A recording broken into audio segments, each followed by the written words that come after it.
You got to tell me, how did this opportunity come about? Because he sort of just popped up in game one. Everybody's like, holy Yeah. smokes, former Lightning assistant. And now he's on my screen, but you're doing great work, man. Well, it's just funny getting some of the Toronto, like, who in the heck is this guy? And obviously, all the natural references, which I've lived my whole life, which I think are hilarious and they're real, the Gru's of the world, and uh, which is pretty funny. No, the guy I use as an agent, who's been obviously a really good friend and very helpful over the years, out of the blue called me about a week left in the season. It's like he got a phone call from Sportsnet.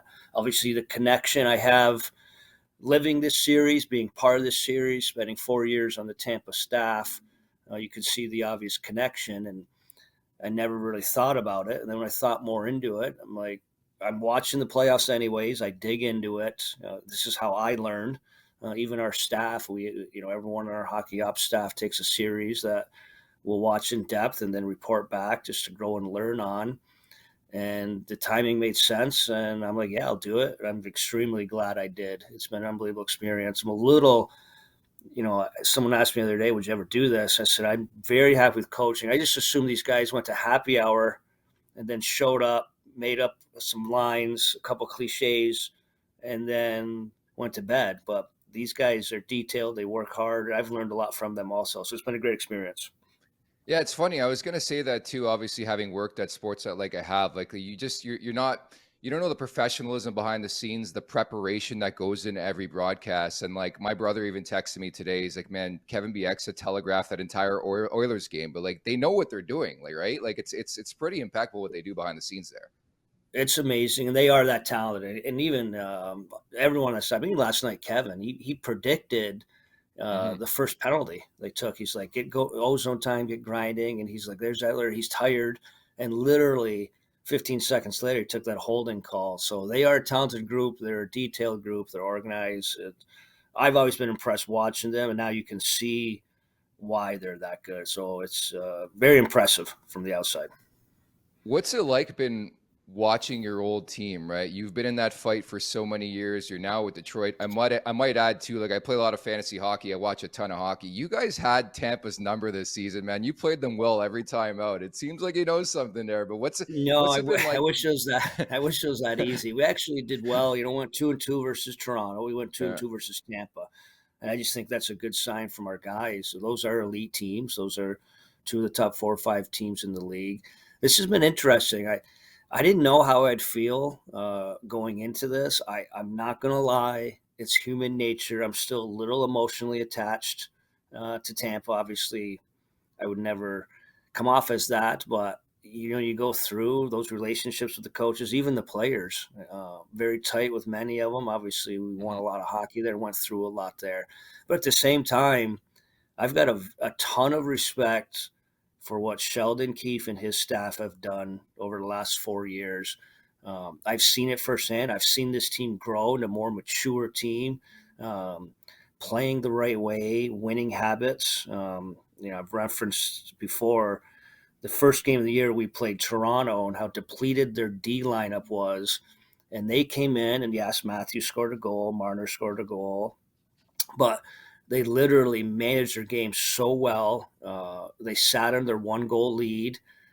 They didn't turn pucks over. They were eating pucks, blocking pucks. And I left that game frustrated because I felt it was a game we could have won with the Red Wings. But I left that game saying this team's ready to win. And again, I know that staff is in a very fishbowl media. I get it. It's a passionate fan base. But you have to trust me. I look at it from a coach perspective, and that coaching staff has done a really good job getting this team to where they're at.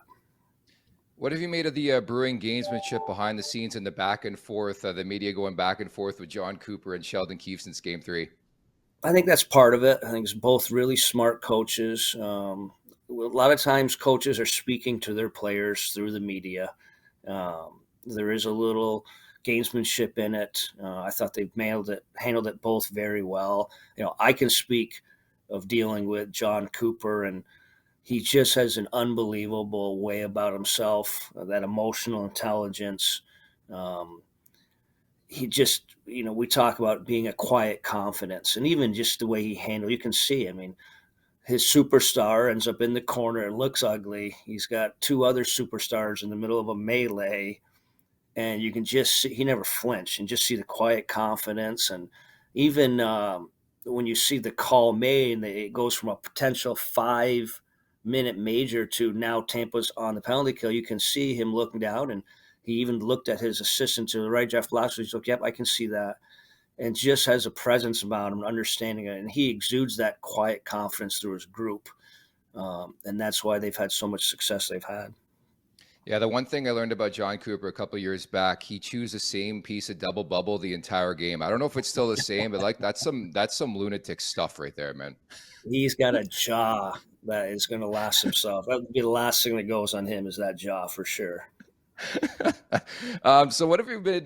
There's so many amazing storylines in this series, but I wanted to touch on Matthew Nyes just because coming off a year in Detroit, a lot of young players that you're maturing on that roster. How impressed have you been with Matthew Nyes? Obviously, a short sample size in the league, but he's looked really, really strong in such an amazing and epic setting, right? Yeah, I've been very impressed. I'm not surprised. I'm a little familiar with him, just his Mhm. college background, very tight with the Minnesota staff, and watching him through coming up through USA Hockey with the World Championships, and um, and as a coach, there's a separation between management and coach, but there's no doubt I would hint, if there's any way, because we are obviously going to be sellers with some really nice assets there. If there's any way Nyes could be part of our future, I would love that. So I think that's how I thought of him, and I give the management group of Toronto credit. I mean, obviously, they're in a window to win now. They're trying to win now, but they stated from the get go everything's available except Nyes, and obviously you can see why. And he made immediate impact in this series, and I think he's going to be a really nice player for a long time. So Michael Bunting's the other conversation to be had here, right? You sort of forget it's been in the rear view since game one. He gets suspended for 3 games. If you're Sheldon Keefe, how much does this hinge upon what happens in game four? Is he an automatic to come back in this lineup, in your opinion?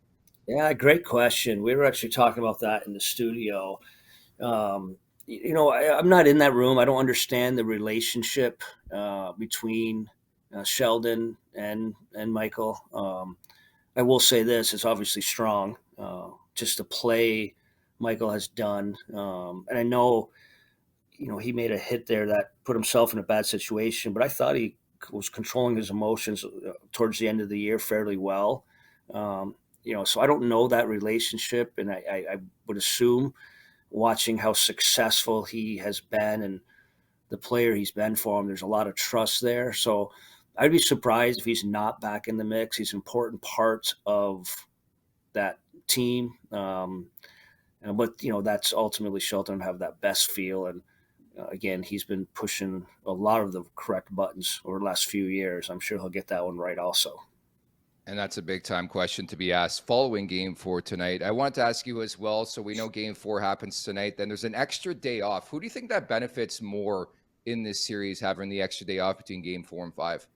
Yeah, probably the losing team in Tampa, but really, this both these teams, and it's experienced in different ways. I know obviously Tampa's been through 11 straight wins. Played 13 series in such a small window of time.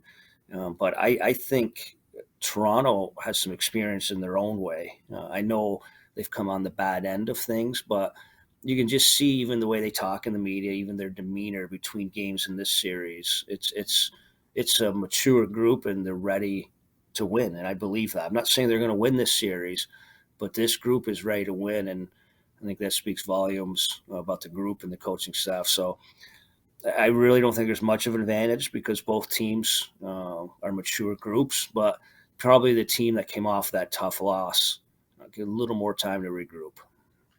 I wanted to ask you just to wrap as well about Luke Shen. We're sort of partial on this podcast. So my co-host Jay Rosa, who's not here today, actually played with Shenner, and he's good buddies with him. We've had him on the podcast a couple of times, and just speaks the world of him. And then I interviewed him. I'm like, this guy's an absolute gem. What was it like to work with Luke Shen? And is everything they say about him true? Absolutely. It was absolute treats. And I think to Jay's example, you almost have to be in the room to just understand and what he brings. I know I did the one piece there on what he Hmm. brought in that New York Islanders series. You talk about the gamesmanship, and that's real. Um, and he'll bring that same gamesmanship. Even after that incident, I know he came to the end of the bench and he was policing it, not in a wrong way. He wasn't, I'm going to kill you, I'm going to do this. He was talking it through, and he was literally like, hey, it wasn't even a bad hit. And he was sticking up for his teammates, but just doing it the right way. He just has an uncanny feel for it. But I've been impressed with his play. He had a lot of minutes in overtime. He had 3 unbelievable clean breakouts, and those type of plays build, and it helped them get to that moment in the end where Riley was able to score on a face-off goal through a little bit of traffic there. So you can see he's brought a lot on the ice, but his value on the big picture and what he brings a team, you almost have to experience it to understand it. And I was fortunate enough to do that. I've won, was able to win 2 Stanley Cups with Luke, and I thought a really good pickup by the Toronto Maple Leafs. It really is incredible when you just, tying a bow on this, you look back at game three, the 3 most composed players on the ice for OT, in my opinion, Luke Shen, Matthew Nyes, and Ilya Samsonov. It doesn't make much sense, but it doesn't matter who scores that big time goal for you, right? 100%. And teams got to go through these moments. I can't tell you how many times with all that success we had in Tampa where we stole games because of a goaltending or a play by a special player. That's how you get through these series. You got to perform to your highest, which they did in game 2. They found a way to steal one in game 3. And if they can get their game back in order, it's just how you win a series. So I think a good sign going forward for Toronto. I'm putting you on the spot. I know it's your former team. Do you think the Leafs finally do this year? Honestly, I'm not copping out on this. I I know. couldn't tell you. And this is the intrigue of this series. I'm no different than you guys. I'm the head coach of Detroit Red Wings. I've won Mhm. 2 Stanley Cups with my former Tampa Bay Lightning. But I'm like you. I'm a fan for this series too. I was excited to do this when the games come around at 6:30. I get those butterflies again. I'm just so intrigued and excited. Well, I'm a fan also.